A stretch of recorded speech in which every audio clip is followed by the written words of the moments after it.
सबसे बड़ा रिश्ता मां और बेटे का माना जाता है। लेकिन आप सोच के देखो, बेटा अपनी मां को आंखों से ओझल नहीं होने देता जब तक उसका दूध पीता है, जब तक उसकी फीड लेता है, जब तक खुद अपने कपड़े नहीं बदल पाता, जब तक खुद टट्टी पेशाब जाता नहीं, क्योंकि मां पे निर्भर होता है तो मां से बड़ा ही प्यार होता है। थोड़ा सा बड़ा हो जाता है, खेलना अच्छा लगने लगता है, यार दोस्त मित्र सहेलियां अच्छी लगने लगती हैं, तो मां से थोड़ी सी दूरी आ जाती है। वैसे तो ये नेचुरली है, ऐसा होना ही जरूरी है, लेकिन उदाहरण देने जा रहे हैं तो ध्यान से सुनिए। बच्चा थोड़ा दूर हो गया, लेकिन मां की भावना हमेशा अपने बच्चे से जुड़ी रहती है। कहते कूंज कोसों किलोमीटर दूर उड़ जाए तो भी ध्यान बच्चों में रखती है। गऊ कितने किलोमीटर दूर चरती रहे, अगर बछड़ा घर में बंधा है तो ध्यान उसमें ही रहता है।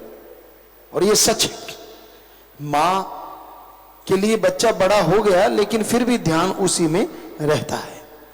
बच्चा खेलता है खिलौनों के साथ, पढ़ाई करने लगा, यार दोस्त मित्र मिलने लगे, सहेलियां मिलने लगी, करते करते करते करते जवानी का समय आ जाता है और मां बाप से काफी दूरी हो जाती है। जब छोटा था उसके मुकाबले अब जरूरी नहीं समझता हर बात अपने मां बाप से शेयर करना, जरूरी नहीं समझता हर निर्णय मां बाप के अनुसार लेना।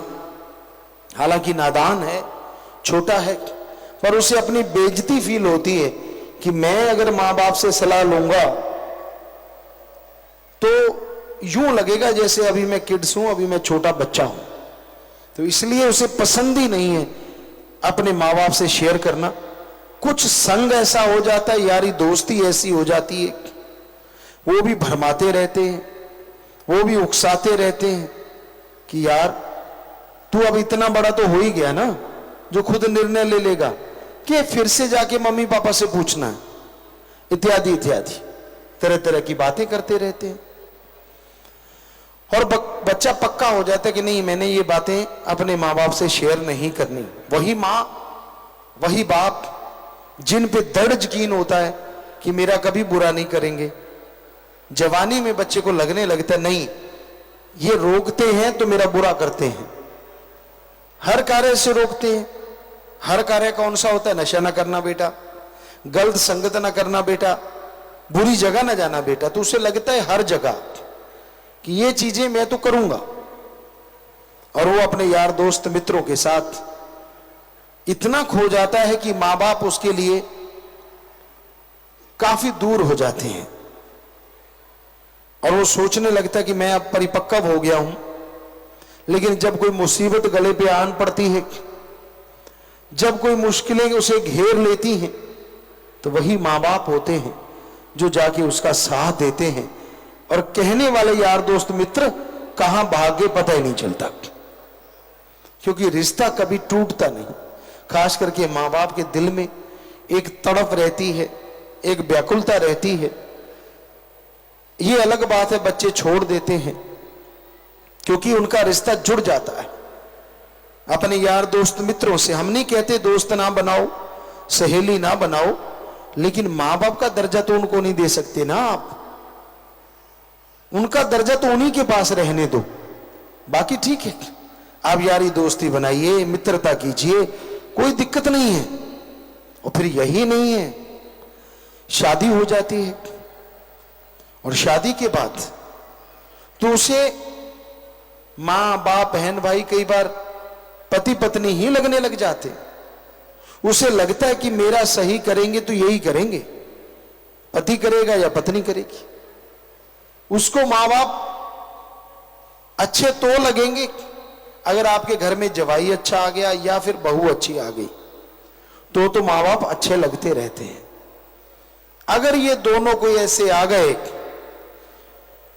जैसे पंजाबी में कहावत है ना माड़ा जम्मे ना माड़ा आए, अगर कोई ऐसा आ जाता है तो फिर उसका एक ही काम होता है कि अपने पति को, अपनी पत्नी को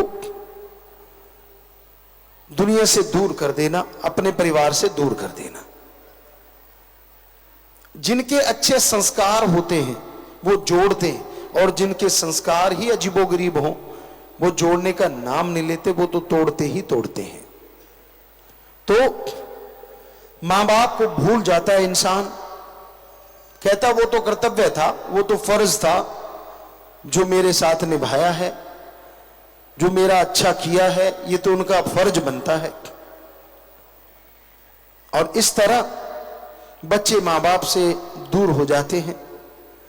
तो वो प्यार जो मां से एक पल दूर नहीं होता था, वही इंसान हमने देखा इस दुनिया में मां को डंडे मारता है, मां को घर से निकाल देता है, दर दर ठोकर खाने के लिए और जगह पे भेज देता है। तो ये है कलयुगी प्यार। बाकी रिश्तों का तो कहना ही क्या, मां बाप का रिश्ता सर्वोत्तम माना जाता है, सबसे बड़ा माना जाता है। और आज जगह जगह अनाथ आश्रम या ऐसे बने हुए हैं जो वृद्ध आश्रम, तो उनमें आप जाके देखो तो सभी ऐसे ही परिवार मिलेंगे। कौन नहीं चाहता अपने पोतों के साथ, अपने नातियों के साथ खेलना। खास करके बुजुर्ग अवस्था में तो ज्यादा जरूरत पड़ती, छोटे छोटे बच्चों के साथ कलोल करना, उनको कहानियां सुनाना, उनके साथ खेलना। लेकिन वो घर से ही निकाल देते हैं, घर से निकाल के बाहर कर देते हैं। तो ये बिल्कुल कलियुग का प्रभाव है।